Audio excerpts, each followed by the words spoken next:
20세기 신학계의 거목, 갈 바르트, 그의 신학이 실은 17세기 정통주의에 깊이 빚지고 있다면 어떨까요? 앞으로 7주간에 걸쳐서 우리가 미처 몰랐던 바르트의 진면목을 추적하는 지적 여정이 시작됩니다. 그 첫 시간에 오신 여러분을 환영합니다. 보통 우리는 칼 바르트를 떠올리면 과거와의 단절을 선포한 일종의 신학적 혁명가로 생각하기 쉽습니다. 그런데 말이죠. 만약 그가 사실은 과거의 유산을 그 누구보다 치열하게 파고들었던 충실한 계승자였다면 어떨까요? 오늘 저희는 바로 이 대담한 질문에서부터 이야기를 풀어가 보려고 합니다. 바로 그 질문에 대한 답을 찾기 위해 우리는 바젤 대학 등에서 활동한 권위 있는 학자죠. 린세 H. 릴링브라와 교수의 연구를 주목해야 합니다. 그의 연구는 바르트 학계에 이른바 수정주의적 전환, 리비저니스트 턴이라는 정말 거대한 파문을 던졌습니다. 한마디로 이거예요. 바르트는 과거를 부순 게 아니라 과거와 격렬하게 대화하면서 자기 신학을 세웠다. 이것이 바로 저희 시리즈를 관통하는 핵심 관점이 될 겁니다. 맞습니다. 그래서 저희가 주목하려는 시대가 바로 종교개혁 후기 정통주의, 그러니까 대략 1560년에서 1710년까지 약 150년간의 시간입니다.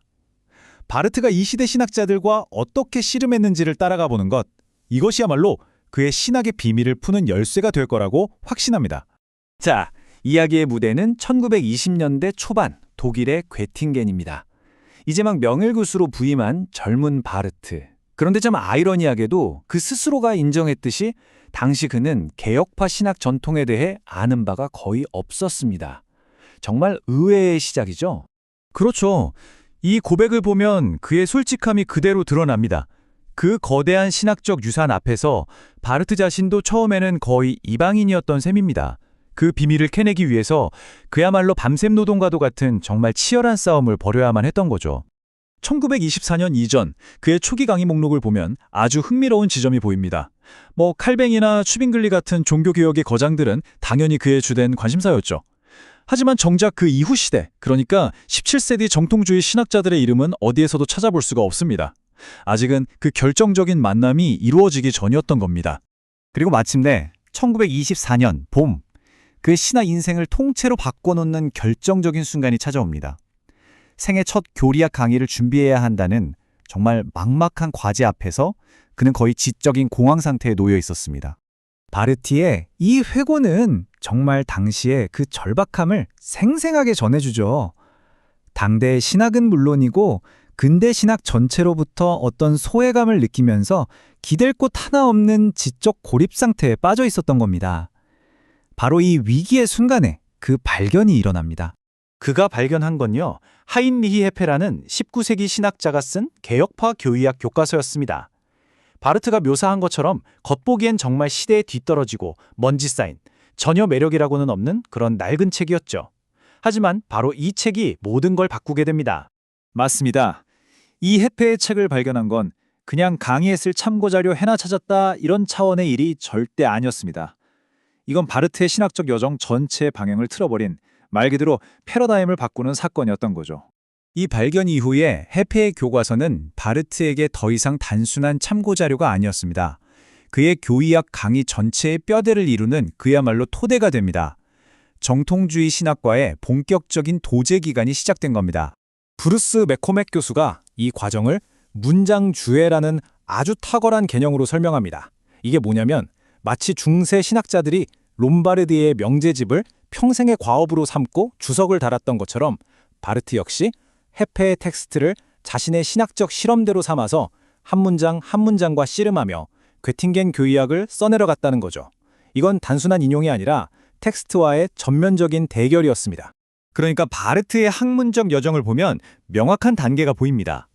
헤베이의 책을 발견한 것이 1단계, 이걸 기초 텍스트로 삼아서 강의하며 정통주의 신학의 문법을 익힌 게 2단계, 그리고 마침내 헤페가 인용했던 17세기 원전들로 직접 나아가는 이른바 더욱 험난한 길을 선택한 것이 3, 4단계입니다.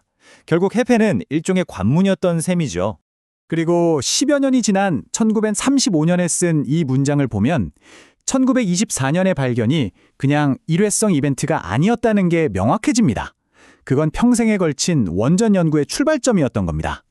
그는 헤페라는 징검다리를 딛고 신학의 원천으로 더 깊이, 더 직접적으로 들어갔습니다. 그렇다면 1924년에 있었던 이 사건이 오늘날 바르트 연구에서 왜 이렇게까지 중요한 의미를 갖는 걸까요? 바로 이 지점이 저희 시리즈의 핵심 주장인 수정주의적 전환과 직결되는 부분입니다. 바로 여기서 관점의 대전환이 일어나는 겁니다. 전통적으로는 바르트가 정통주의를 극복해야 할 과거로 보고 거기서부터 단절한 신학자라고 이해해왔습니다. 하지만 수정주의적 관점은 정반대입니다.